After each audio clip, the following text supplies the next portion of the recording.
Assalamualaikum. Waalaikumsalam. Selamat pagi anak-anak. Pagi, Ibu. Terima kasih Sila telah menghidupkan waktu saya. Iya, Ibu.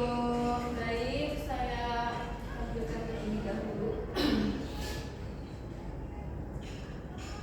Oke, gimana kabarnya anak-anak? Alhamdulillah, Ibu. Ya, itu cuaca lagi mendung, jadi tolong menjaga kesehatannya, jangan hujan-hujanan, di bawah payung atau hujan-hujan ya untuk pulang. Ibu. Oke, baik, ketua kelas disilakan untuk berdoa terlebih dahulu. Alhamdulillah, Ibu. Alhamdulillah. Oh, baik. Baik teman-teman, marilah kita berdoa terlebih dahulu. Berdoa mulai. Berdoa selesai. Baik, terima kasih Al-Fadilah. Ini absennya ya, saya absen dulu ya. Iya, Ibu. Ini surat siapa? Suratnya Elsa.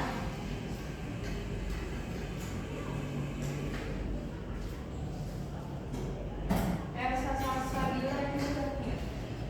Saya baca terlebih dahulu ya. Baik, Ibu. Oh, sakit.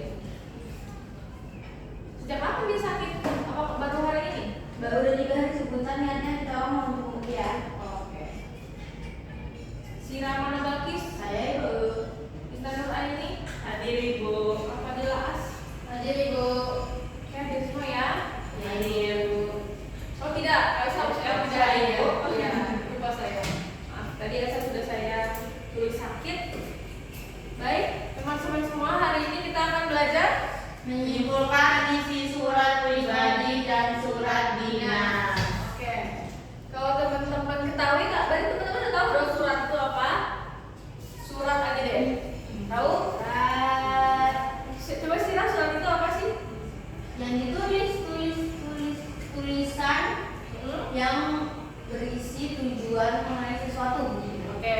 Kalau menurut pendapatnya Intan, surat itu apa sih?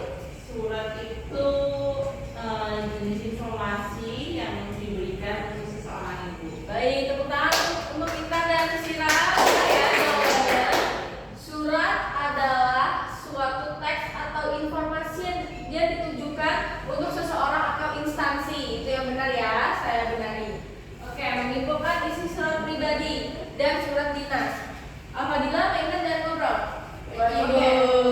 Tujuan untuk belajar ini adalah kalian tuh bisa membandingkan mana sih surat pribadi, mana sih sama surat dinas. Oke?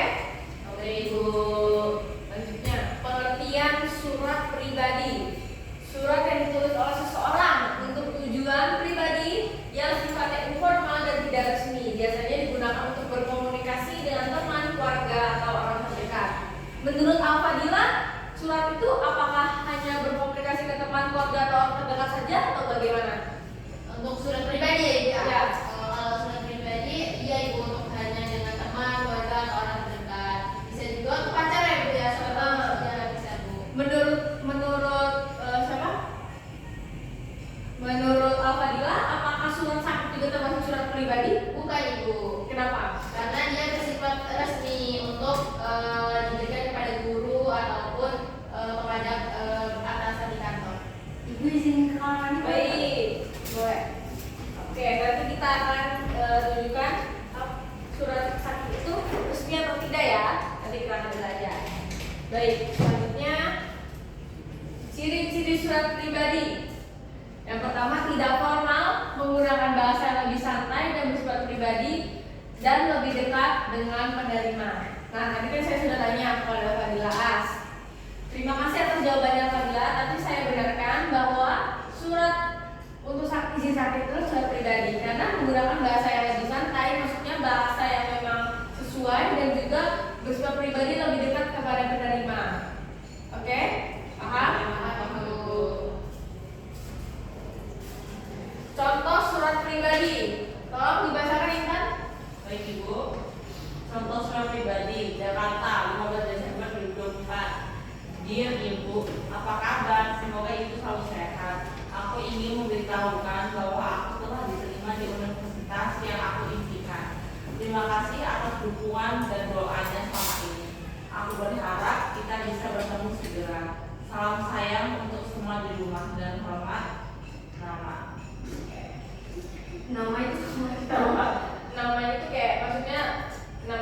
kitanya yang menulis. Misalnya bisa namanya diganti Intan, juga bisa ganti Sira juga bisa. Tapi itu saya izin nanya ya Bu.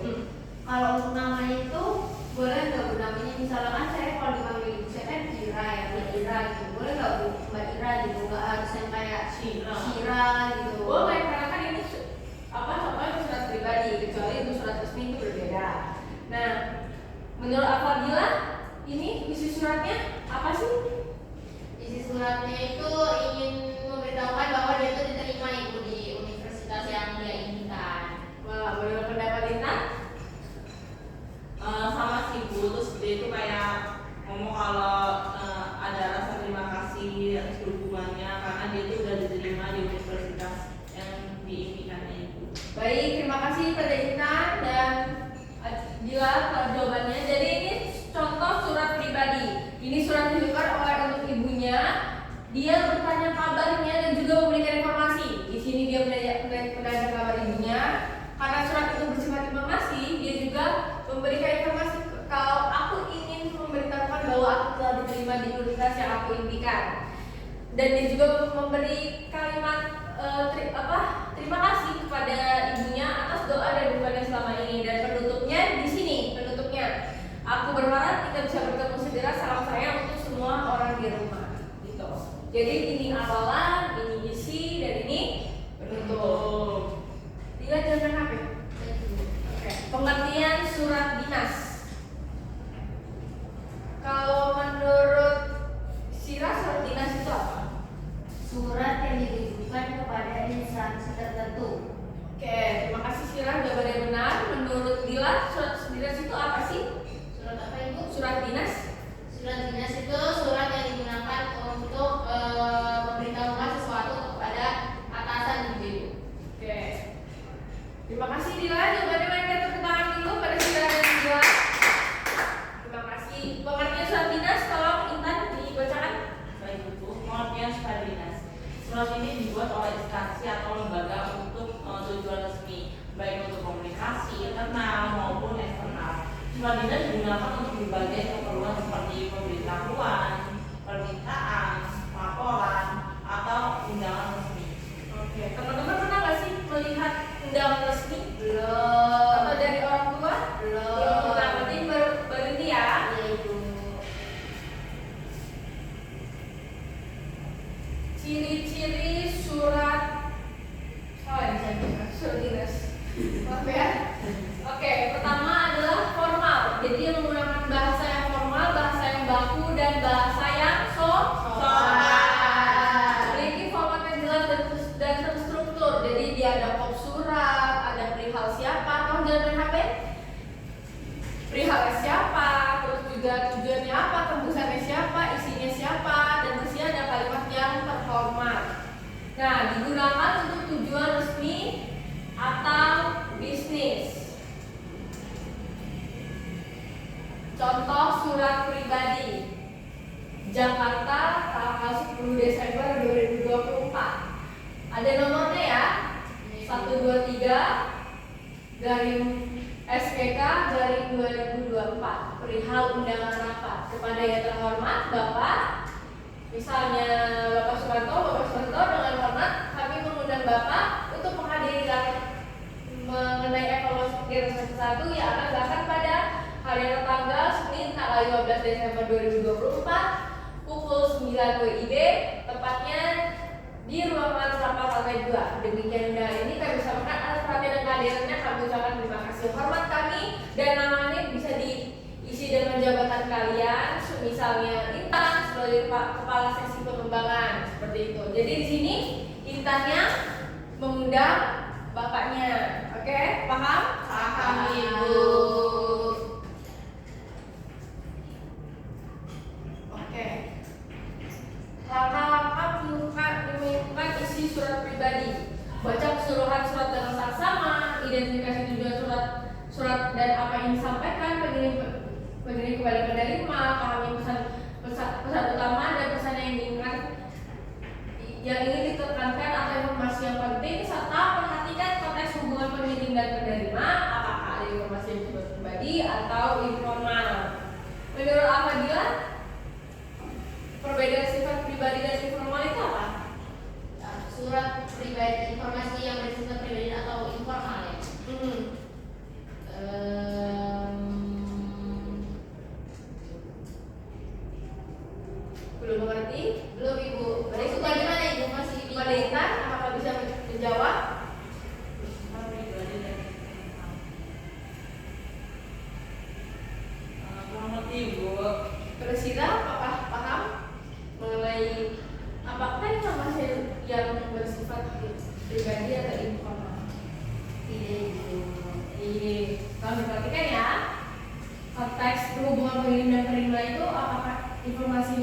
pribadi dan informasi. Misalnya saya mengirim surat ke ibu saya, berarti itu sifatnya pribadi kan? Ya. Benar-benar sesuai dengan konteksnya. Sedangkan misalnya saya mengirim itu kepada kepala sekolah dan kalimat pribadi, itu pantas tidak?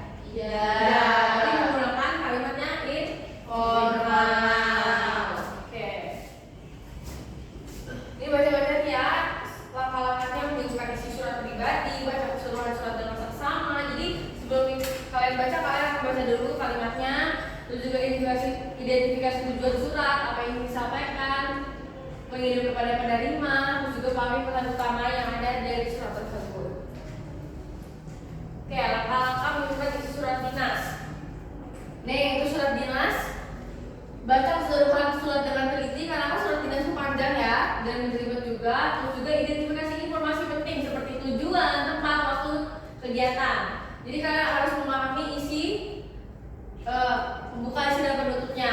Selanjutnya adalah pahami pesan utama yang disampaikan dalam surat seperti undangan, laporan, keperintah, dan perhatikan format dan bahasa yang digunakan karena surat dinas bersifat formal. Apakah semua surat dinas harus bersifat formal, Intan? Harus Ibu, karena kan itu surat buat kedinasan, hal yang penting Ibu. Benar. Terima kasih Intan atas jawabannya, bagus sekali. Oke, saya punya contoh surat dinas dan surat pribadi. Jadi kalian boleh menganalisisnya dan mengidentifikasi apakah ini benar surat pribadi, apakah ini benar surat dinas. Boleh kalian identifikasi ya. Baik Ibu. Saya bagikan. Ini suratnya, tolong dibaca. Ini surat tolong dibaca. Ini surat tolong dibaca. Di sini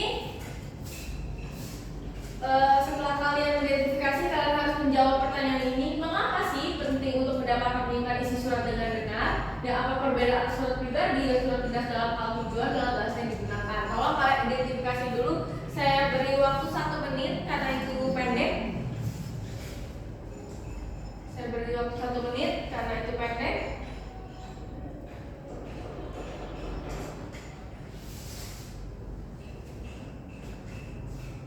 Ya teman-teman. Ya teman-teman.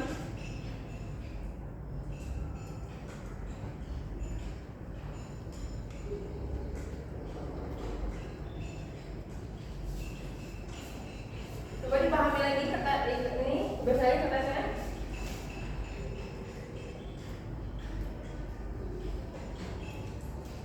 Di situ kan ada tulisan Dear Budi, aku ingin memberitahumu bahwa aku sudah berhasil menyelesaikan tugas akhir dan sekarang sudah menunggu ujian sidang. Terima kasih, semoga kita bisa bertemu setelah semua selesai.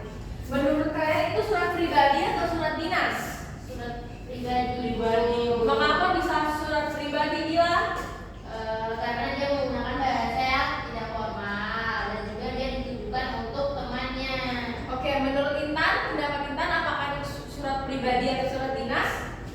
Sama Ibu, ditambahkan lagi juga tata letak itu juga nggak formal Bu. Dia Budi, terus ininya Ani.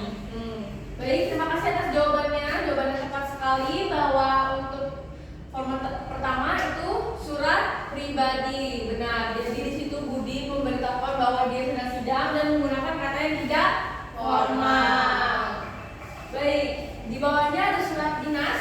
Kalian coba dilihat apakah itu benar-benar surat dinas atau bukan. Iya Ibu. Kenapa sih Sira? Kenapa bisa surat dinas? Karena tadi temennya sangat setuju bahwa itu surat dinas. Karena Ya. untuk menggunakan bahasa yang baku dan sesuai dengan kaidah kepenulisan bahasa Indonesia. Kalau menurut Dila bagaimana? Karena ada nomor, ada kepada yang mengeluarkan itu juga Bu, jadi dia termasuk dalam surat dinas. Benar. Nah, di situ kan ada tulisan penyesuaian perusahaan ya. Berarti sudah jelas ya dari kalimat itu pun menggunakan kata formal dan tertuju kepada kepala dari perusahaan tersebut. Berarti teman-teman sudah bisa ya surat dinas? Apakah sudah paham? Sudah Ibu. Dan teman-teman juga apakah sudah bisa mengidentifikasi dari surat-surat tersebut? Sudah Ibu. Insyaallah Ibu. Baik, coba Sirat contohkan surat pribadi itu berisikan tentang apa aja? Biasanya surat pribadi itu berisikan tentang perasaan kita Bu, lebih apa ya Bu? Lebih perasaan cinta kita, curhatan begitu Bu. Tapi kalau untuk surat dinas itu kan lebih formal karena yang mengeluarkan itu untuk dari instansi, untuk karyawan atau sebagainya. Oke, benar. Kita tepuk tangan dulu untuk kita hari ini. Dan yang terakhir, mengapa penting untuk dapat menyimpulkan isi surat dengan benar? Ada yang bisa menjawab? Ya supaya kita tahu. Boleh tulisannya terlebih dahulu. Baik, silakan Sirat. Supaya kita tahu Bu apa isi dari surat itu dan apa sebenarnya yang dimaksud dari penulis. Oleh penulis. Oke, benar. Menurut kita, mengapa sih pentingnya untuk menyimpulkan isi surat dengan benar? Karena biar tahu tujuan dari isi surat itu. Baik, benar. Berarti Sirat dan kita benar ya jawabannya, berarti sudah mulai memahami. Kalau Dila, apa sih perbedaan antara surat pribadi dan surat dinas dalam hal tujuan dan bahasa yang digunakan? Kalau surat pribadi itu kan bahasanya tidak formal Ibu. Kalau surat dinas itu bahasanya formal dan tujuannya kalau surat pribadi itu untuk memberitahukan kepada kerabat, keluarga, teman dan sebagainya. Kalau untuk surat dinas itu ditujukan tujuannya untuk perusahaan gitu atau surat yang berhubungan dengan dinas. Oke, baik. Terima kasih Dila atas jawabannya, benar sekali. Wah, berarti teman-teman sudah paham ya dari soal yang saya berikan? Sudah paham. Oke. Baik, kesimpulannya kalau kita dibacakan kesimpulan kita hari ini. Baik, kesimpulan hari ini kita pelajari menyimpulkan isi surat adalah keterampilan yang penting untuk memahami pesan yang disampaikan. Dan surat pribadi dan surat dinas itu memiliki perbedaan dalam format, tujuan, dan bahasa yang digunakan. Selanjutnya, melalui latihan menyimpulkan isi surat, kita itu dapat lebih mudah memahami dan menyampaikan pesan dengan tepat. Baik, terima kasih Intan. Benar bahwa melalui latihan menyimpulkan isi surat kita dapat lebih mudah memahami dan menyampaikan pesan dengan tepat. Jadi tujuannya pembelajaran ini adalah agar kalian bisa memahami dan membandingkan mana isi surat pribadi dan surat dinas, serta kalian juga bisa mengidentifikasi dari isi-isi surat tersebut. Dan saya harap di pembelajaran kali ini kalian bisa memahami dan sudah bisa mengidentifikasi dari surat dinas dan juga surat pribadi. Baik, terima kasih. Di balik kertas itu ada soal, kalian boleh lihat